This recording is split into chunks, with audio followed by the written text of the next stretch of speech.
to recall a day from your life, a day that presumably changed your life. Here's a man who comes into Mumbai City for a job interview.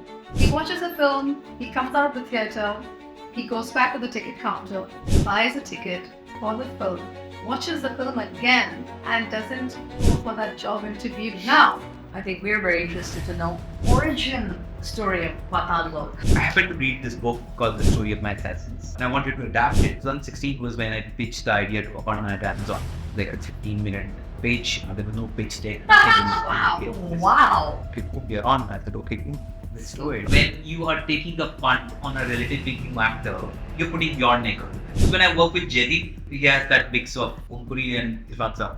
What has to change in the Indian film industry for it to become a worldwide creative force? Unfortunately, we are in that in-between space. We are big enough as an industry to sustain ourselves and have an audience for ourselves, but we are not big enough to make the kind of films that can travel. Meri love lingo, love lingo, love lingo. Suddenly meri tu love. ये जो दुनिया है ना भैया, एक तीन दुनिया, सबसे ऊपर स्वर्गीय, जिसमें देवता रहते, बीच में धरती लोग, जिसमें आदमी रहते, और सबसे नीचे पाताल लोक, जिसमें कीड़े रहते हैं. वैसे तो ये शास्त्रों में लिखा है, पर मैं एक WhatsApp पर और एक Indian series में भी देखा. I think these are the most riveting opening lines on It Explains. Couldn't agree with you more. When I heard these lines for the first time, embedded within these lines, I knew there was a staggering story to be told. The story unfolds between three realms of existence, yet collides. The hierarchies get dismantled, the characters come alive, leaving a visceral impact. Hi, this is Ursula Pareshi. Hi, this is Just Sadhu, and today on Love Lingo, the podcast on the future of Indian cinema and its Crusaders, we have one of India's leading screenwriters and showrunners. The name behind the groundbreaking murder mystery Kohrra and the unprecedented crime drama Paatal Lok and Urta Punjab, Sudip Sharma. Thank you for joining us today on Love Lingo. Very well, thank you. Sudip, we want to know more about you, and Jess and I are fascinated by your body of work. There's something that I read, and I want to know if it resonates with you. Sharma has said that if you want to work on your art, work on your life. Somehow, looking at you, it seems that that's I haven't worked hard on my leg. you have. Well, yes and no. I think that's one part of it. There is something that you draw from your own life, and it need not necessarily be something that you yourself went through. But even if you had the empathy to look around you and to travel and meet people and to just get to know different worlds which exist around you, you soak all that in, and that somewhere finds its way in your craft. And then the other part is really the working on the craft of it, which is hard work. I mean, Checo was a genius, and he probably got away with not working hard enough on it. But I had to work very hard on the craft to get good. I think at least 6-7 years before, before I could say that. Okay, I'm right. So when you say you worked on your craft, Yeah. do you want to break it down for us? What was your process? So, I mean, one is the writing part of it. You just write and write more. That's the only way to learn writing. You can read all the books in the world written on screenwriting. You can watch all the movies, which I did. I read all the books, and I had these workshops, and I did all of that. But everything that I know about writing, I learned through writing. Through writing and screwing up and realizing what you can't do and realizing what you need to do more and stuff like that. And of course, then the other place where you learn it from is the work of the masters. So yeah, that really was my education, with watching a lot of films, reading a lot of screenplays that I could find my hands on, and just writing a great more. Okay, this is a question I want to ask you. And it's a personal question. When does the seed of writing, for lack of a better word, inseminate and totally just like possess you? Like, okay, the madness is over me, and I have to When did that happen? Was it very early on, or No, or do you, not really. I had a very cookie cutter career marked out for me. You know, I did my BCom, then I went for my MBA, and I was working for MNCs, and it was that was my life. That's where my life was going. But I mean, it just didn't sit right with me. You know, it was something.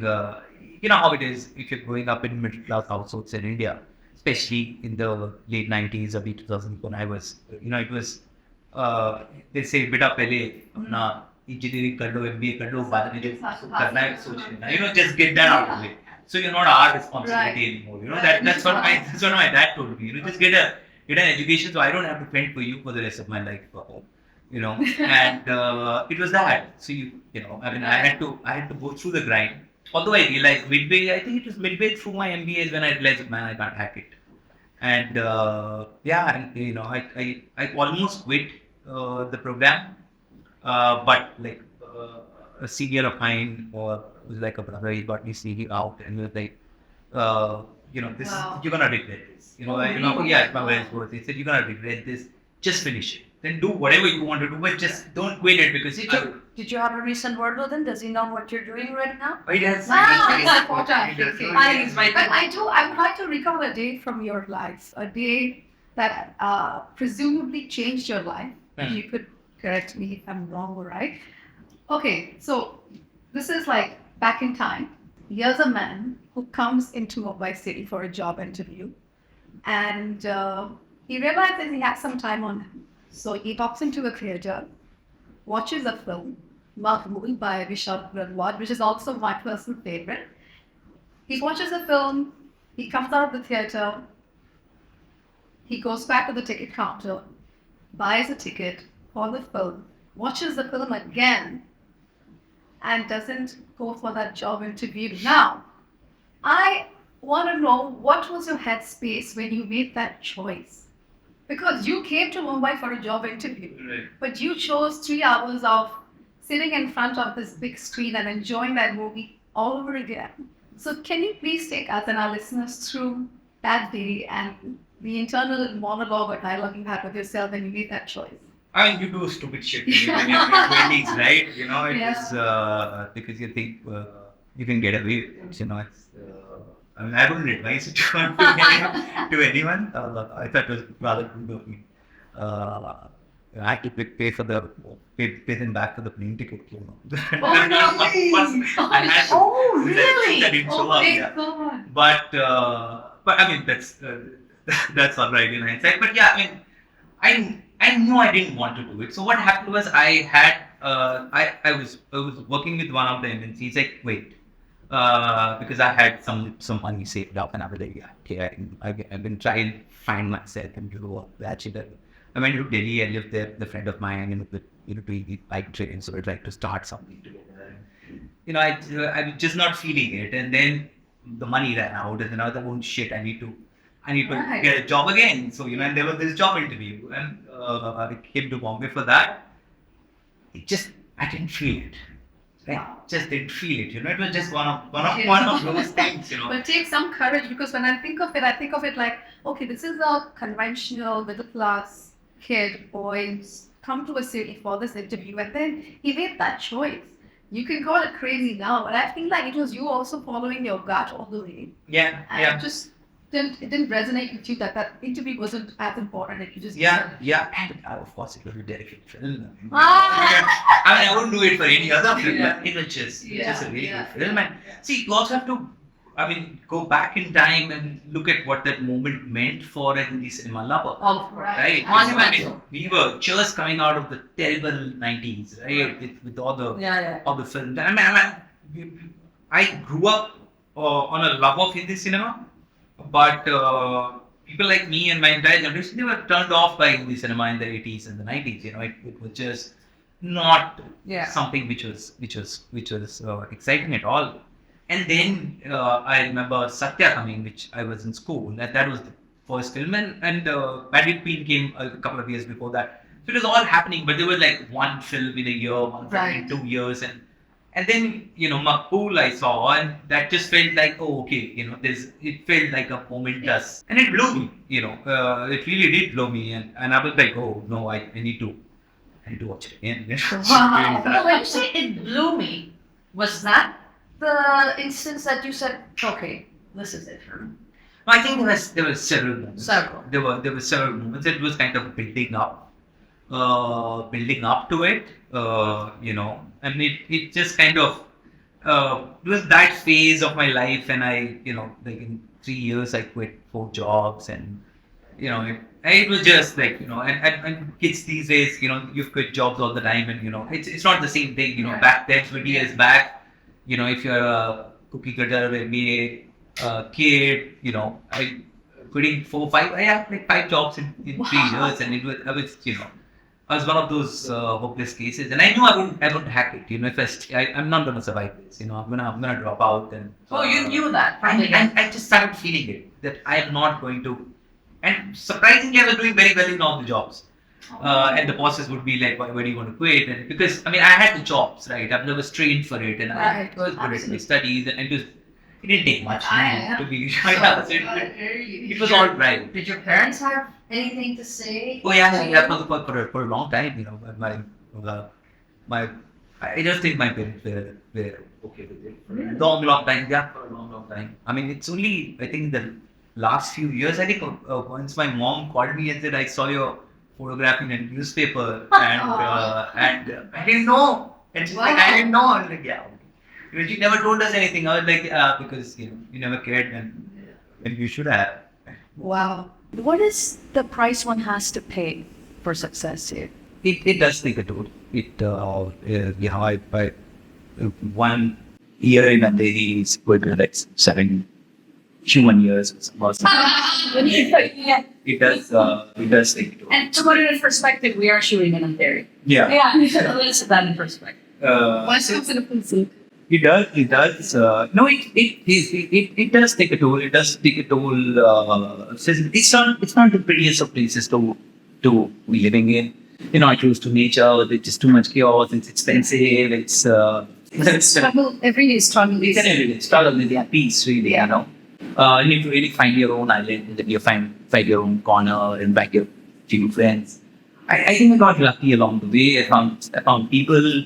I found a little tribe who thought like me. I could relate to, and I think that eased it out. So I guess I needed with a little help from my friends, I would say something.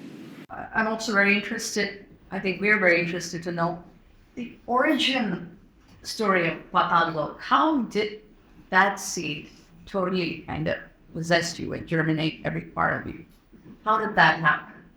So it was actually around the time that I was, I was struggling to make sense of the country. It in extent was a film about that. Of It course, was right. a film about trying to make sense of these various sort of class divides and the city and the and the rural divide and a lot of these what's people who have made it, people who haven't made it, and all of that, and I was trying to make sense of these, and I've lived in Delhi for a bit. I've lived around, so these questions have always haunted me.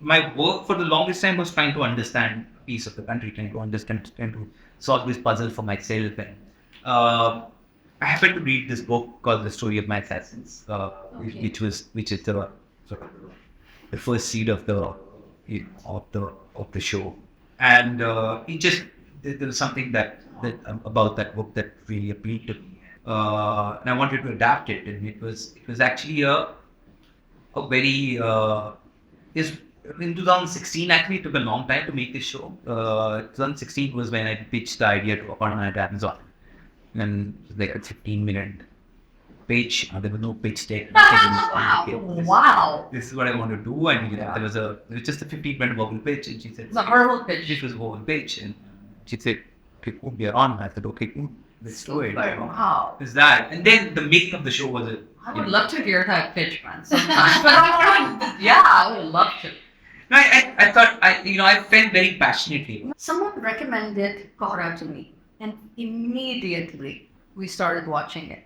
it was one of the greatest things I've seen when the atmosphere becomes a character. For me, that was like, oh my God. I'm not even only looking at the characters, I'm looking at the furniture, I'm looking at the way the scene's making me feel. And I had really goosebumps and blood running in parts of my body that I could feel it running. I said, this is something special. As soon as the series ended, I said, I want to know who the person behind this is.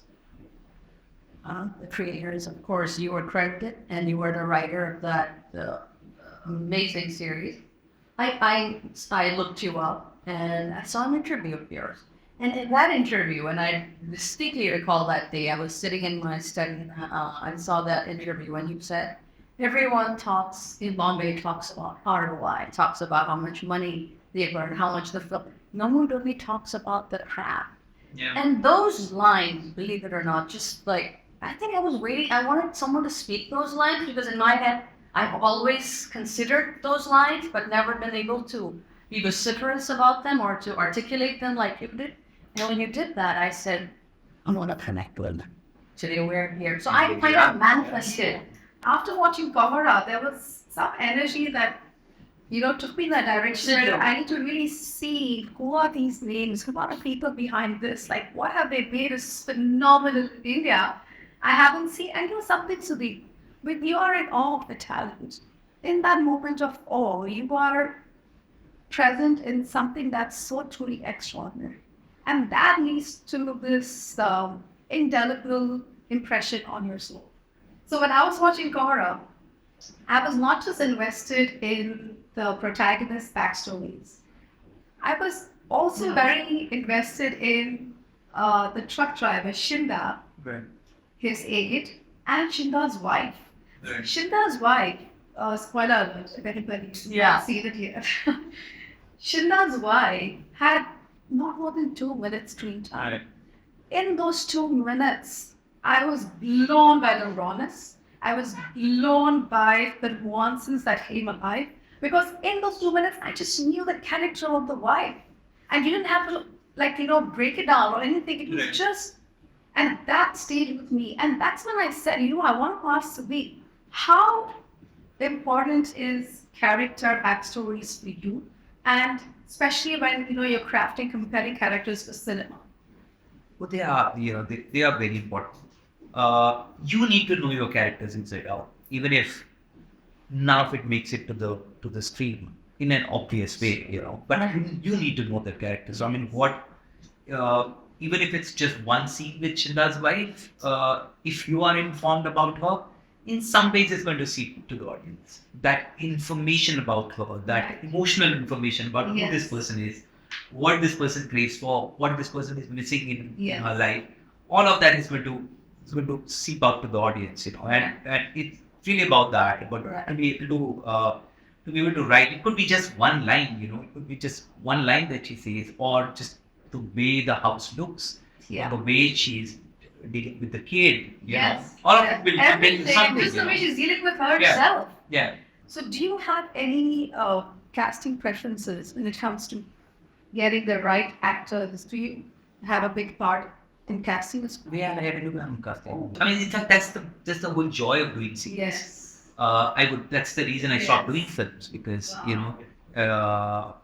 it's only in series that I get that. Otherwise in films, no matter what work you might have done in the past, it's always about a hero gone. Exactly. And it's about then going to these 10 people, start with the A-listers, work your way down, and then, if one of them says yes, you make it. Right? Doesn't matter if it's right for the part, not right for the part.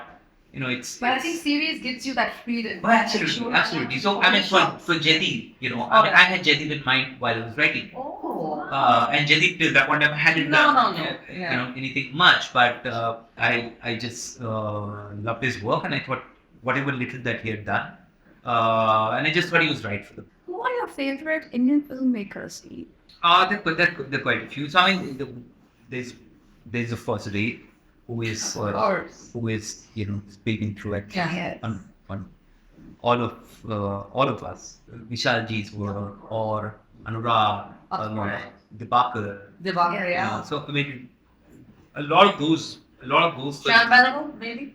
Shyam, that's a few films of Shyamji, Yeah. a few films of course, that I've been a fan of. Govind Nilani's work, Oh, yeah. you know, I thought, I thought he was way ahead of his time. Was he the one who made Mandi? I think that was Mr. Shyam Benegal. But he was Shyambabu. Govind Nilani made Art Sat. Oh, And he made this wow. series called Tamas, mini series Oh, called yes, Tamas yes. for I think television. Irfan Khan was in it, or? No, it was before that. It was in the 80s. Puri was in it. Okay, I haven't seen Yeah, it's quite. Then there was his work was like a gut punch. Art Satya was one of those. Yeah, it's amazing. It was just and Onji was like it was for me when I work with Jedi, Right. I've told him this, I get that feeling Wow. with him, Wow. that he has that Really? mix of Puri and Irfan Saab, You like Irfan Khan? Oh yes. Do you think there's anyone who has? I mean, no one can replace anyone. That's just a void. But I think the closest Yeah. we have is Jedi. Right. Yeah. Yes, I agree. He's the closest, and in fact, I see him getting better, which is so heartening in the second season of Paatal Lok. He's The second season is on its way, right? It's gonna. When is it? When is it It's gonna out? come out later this year. Oh wow. Yeah, Yeah, something to look forward. Yeah. He's Yeah, he is so long. And I think the thing that I like about Jagdeep is that he can be sitting silently and not doing much with either his body or anything. Maybe just a slight shift and he conveys. That's okay. That credit goes to, of course, the writer and the director as well. But he conveys that. Oh yeah, pathos. he's phenomenal. I haven't seen, honestly, since Irfan Saab, I haven't seen an actor in Indian cinema who has, at least in Hindi cinema, South has a few very, very good actors. At least in Hindi cinema, people who have that kind of control over their craft and who own the set, I mean, when once the camera starts rolling, he knows exactly what he's doing.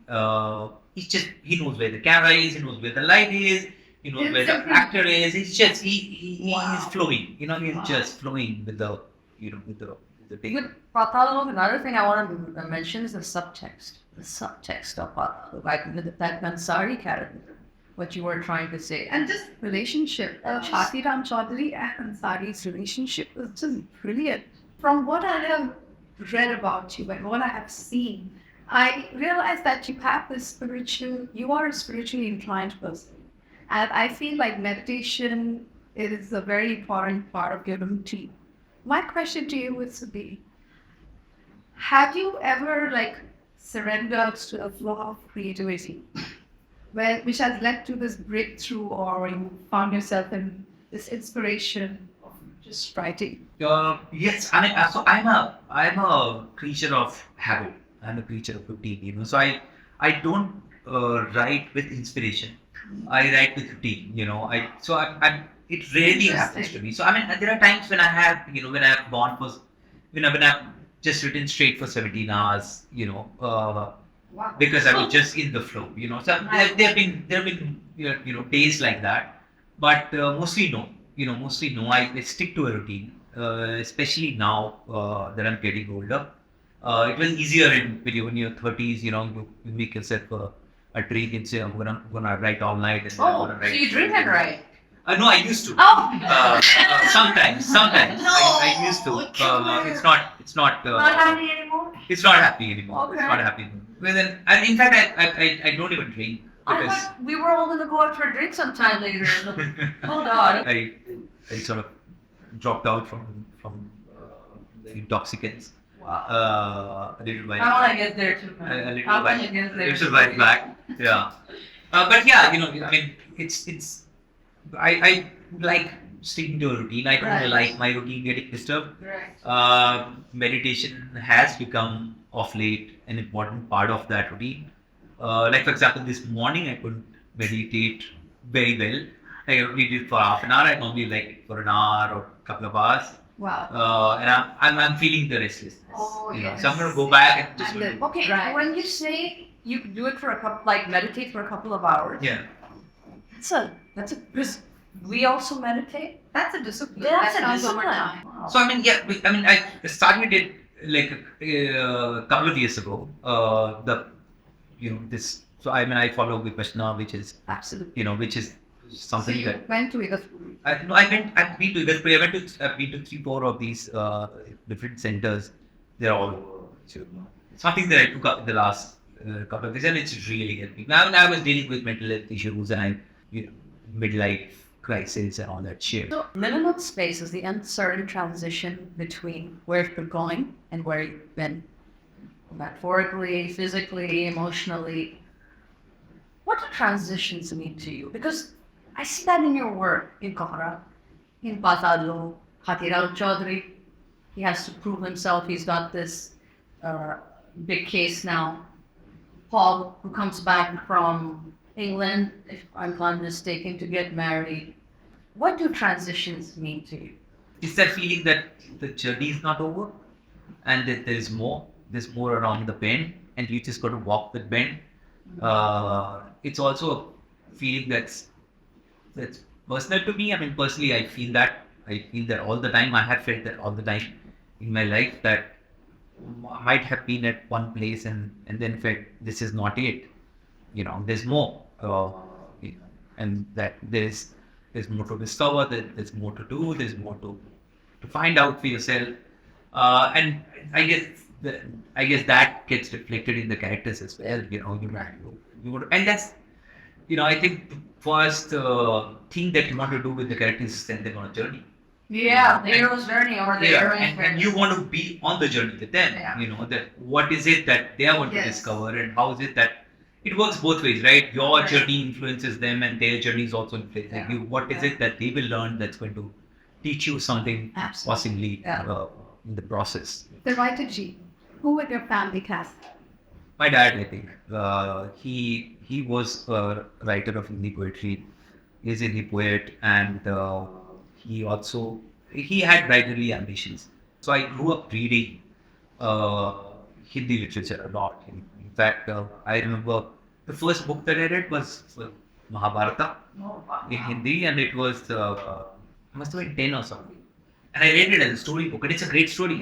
It's a fantastic story. I read it was this thick, but I read it, and I enjoyed it so much, and then I started reading everything else that he had in terms of Hindi literature. So a lot of writers got introduced, and that the seed kind of got it planted at that moment of time. Yeah, Your parents must love your work, like, I'm not sure.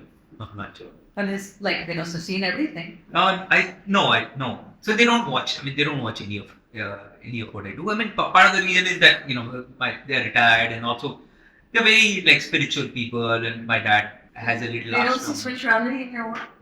No, they don't. They see a lot of my books, in fact. That's the cathartic part. Yeah, but I don't think they're interested in going down that arc. We had a bit of a straight sort of a relationship around my work because because I quit my job, which was a very regular job, and then I struggled financially. My parents, I think they would ask me the question, like, why are you doing this? So my dad, I mean, he let go of his artistic ambitions to be able to pursue it, and so it's almost like, I mean, why are you doing it? Why are you screwing up yourself?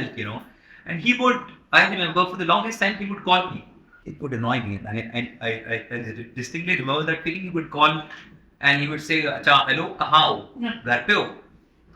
That was his thing, because I don't think he did it. I definitely didn't do it consciously, but it was almost like, okay, so it's the middle of the day. Hello, Bartel. Most people are out Yeah. working, and tum ghar mein baithe ho. Like, even if you're doing writing, Yeah. okay, it's that kind of thing. And now, for some reason, they think that I'm shooting all the time. And so now when they call and say, Acha, my mom would call and say, "Acha, kya kar rahe ho? Shoot kar rahe ho?" I'm like, "Mom, I shoot like once a year, right? Like once a year I go. Once a year, once in 2 years, right? I mean, you write and you prep and all of that." Now she thinks I'm shooting all the time for some reason. But yeah, that's the... Wow. So we have something in common, another thing in common. My dad was a writer too. He wrote in Hindi and in Urdu. And he won I think the India Sahitya Academy Award in writing also. And I think that's where my love for, probably, I don't know if that's probably, the expression kind of seeps through, Right, right? right. So, yeah, so that our fathers have that in common. Yeah. That's the main thing. Our work embodies a higher purpose. See, whether we know it or not, we are conduits for the universe. We have a clear intention, and I think if our emotion matches that intention, then the universe aligns and reflects the cosmos, kind of grants us that. Do you kind of agree to that? I mean, yes and no. So, I mean, I think there are two people inside me. One is very spiritual, sort of believing the the cosmos and the universe and all of that. And there's this conflict. The other person inside me is a very cynical person, and that person says, nah, if you do your work, if it's like any other work you do, one day you die. That's the other side of it. And there's always this conflict between these two people, right? I think all art has some purpose, and that's the reason it survives, if it does. When you watch a film made 60 years back uh, by Ray, and it still resonates with you, there is that transfer of all of that, right? All of that energy. So, how conscious are you of the impact of your work on society and culture? Or do you believe that art has no moralistic responsibility attached to it? Does it exonerate itself? Yeah, I mean, it's a complex question, and I wish it had an easy answer. I don't think we can shy away from any sort of responsibility. I think art does get certain responsibility, but it's a very personal choice. Yeah. I think it's a very personal choice. I don't think I judge a filmmaker for not having sense of responsibility about their art. You judge a film. No, I wouldn't. You would. I wouldn't judge them that. I would judge them their craft. If nihilism is what you're going for, are you going for it with all the craft in the world? I salute you. I would salute you for that. If you're doing it, if you're big, and some very very artistic films made you feel that sense of nihilism, right? Right. Some of Kubrick's work is made you feel like that, and you salute that because it's just made with a lot of craft. So no, I would never judge morality. I would judge lack of craft. So can mainstream Bollywood actors live up to your characters? Yeah, would you cast mainstream Bollywood actors for your characters? I mean, there are some fantastic actors, a few of them. And I think Rami is fantastic. He is fantastic. There are, but I don't think necessarily, how should I put it? They're fantastic actors. Right. I mean, like I said, if they want to, I think they can. Of course they can. But I don't think mainstream Hindi film actors are interested in walking this. And it's mutual. I'm not interested in walking that space. Right. I don't think, and I can understand that because it comes with its own Framework. it comes with its own framework. It comes with its own expectations. It comes with its own, like, you have a, it comes with its own calculations and Little equations baggage. and baggage, or your fan clubs and all of that. If they want to just play the character, for sure they can. Yeah. They'll have jobs. I Yeah. mean, I would be excited to work with any of them if they're willing to walk the lines. But I also feel, I don't know if I'm right, they carry this tag of being a star, hero, heroine with them, and then they infiltrate the scene with a kind of aura that might not be necessarily what you want, what you need. Like, you just want it to, there's a consonance when you see these actors you don't know about being cast. There might be a dissonance when you see them because they're carrying their baggage with them in the scene. Is that what it is, or? I think it's also a lot to do with our perceptions of them. Oh, right. I think a lot of it is that sometimes you see them doing a film which which is not their regular sort of cup of tea, and they're grateful. So I don't think it's a function of that, but it is tough being a star. It is tough being It's a tough star. being a star. It's really tough being a star, and in the sense that there's just too many things that you've got to worry about. See, when you do the kind of stuff that I do, you don't have to worry about anything else. All you are worrying about is what is it that you want to see, and that's about it. I honestly don't care if it's going to make so many, so many 100 crores or what. I mean, I don't have that wish, Yeah. right? But this is something that does weigh upon them, and it's a genuine, uh, it's a genuine. Which I mean, if somebody told me the next thing that I'm doing, it's got like hundreds of crores riding on it, and there are. So you went off. I mean, I don't know. I mean, I would probably be like, oh my god, like really, like you know what I'm saying? Like, Yes. it can screw up your head, those kind of things. Another question leading to that question is, what has to change in the Indian film industry for it to become a worldwide creative force? I mean, see, unfortunately, we are in that in between space. We are big enough as an industry to sustain ourselves and have an audience for ourselves, but we are not big enough to make the kind of films that can travel. Like it's yeah, it's like a sort of a cottage industry that we have going over here, and it's doing well. We make enough films, and there's a big enough market here. But if we didn't have, like, say, Europe, which makes films for the world, right? Yeah. Because they don't have a market. Art house. They don't have a market by themselves, and, so they got to make stuff which is going to resonate with at the world over, and they do it well. And India is catering to India. India is catering to India and the diaspora.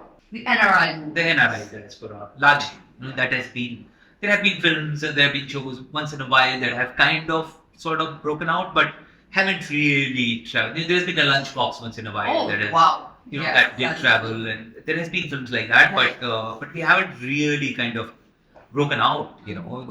We haven't. There's no Hindi film that's really. No. And Monsoon Wedding. Monsoon Wedding to a did. certain degree. Monsoon Wedding did to some degree. And it was an awesome film. Yeah. It came very Yeah. early on. To your story about the NRIs, I have to tell you guys a story. So a couple of my sister's friends came over from USA, and I think the film Kabhi Khushi Kabhi Gum had released, if I'm not mistaken. And they told me, take us to those houses. He said, did you come to India and see those houses? I said, yeah, take us. They're in Bombay. I said, they don't exist. They said, no, it's in the film. नहीं है यार वो exist की वो तो शायद London में या कहीं शूट हुए थे बहुत सेट नहीं सेट भी थे शायद वो वहीं जाके उन्होंने शूट किया तो ये एक एनआरआई जो ऑडियंस है वो बिल्कुल अलग ही audience they have their own perspective and narrative arc of understanding cinema, and I think to a certain degree even Bollywood was making films only for them. Right. In the 90s for sure. 90s? Early 2000s. 2000s also. Early 2000s, yeah. 2000s, yeah. I would say there was a. So there was a- that was the Like Kalpana was catering to that. Yeah. Yeah. 2000s. yeah. And oh yeah, I think that was that film. I'm sorry, I said Kabhi Khushi Kabhi Gum. It was Salmona. एक बहुत बड़ा farm house था helicopter था तो ऐसा बहुत सारे फिल्मों में ऐसा बहुत बड़े घर हाँ नहीं There was K3G for या Guys, the helicopter. मैं तुम टिकट लो वापस और जाओ लंदन या कहीं जहाँ भी कुछ शूट हुआ when I don't know where that house is or go to Jaipur or Udaipur if you want to see the lavish palaces of India. So yeah. To be a good artist, you have to be a good human. Do you agree on this? No, I don't agree at all. There have been some great artists who have been the shittiest of human beings. Because Yeah, I mean, He's one of them. Kubrick wasn't easy. Yeah. I mean, in cinema itself, there have been so many of them. Artists are also vain and self-obsessed and finicky and flaky and all of that. So I don't necessarily agree with that at all. That you have to be a good human being. Just You will be a good human being. Yeah. No, not at all. Not at all. For me, it is important to have a certain atmosphere on the set, a certain atmosphere in the writer's room. I do not like conflict. I do not like fights. I do not like chillachi. For me personally, it's very important that having that peace and harmony while I'm creating whatever my version of art is. That for me is very important. And anything or anybody that disturbs that bothers me. It doesn't sit very well with me. But each man to himself. I mean, there was somebody I worked with in the recent past, and I remember we were having like a mild disagreement, and there was an easy way to sort it out.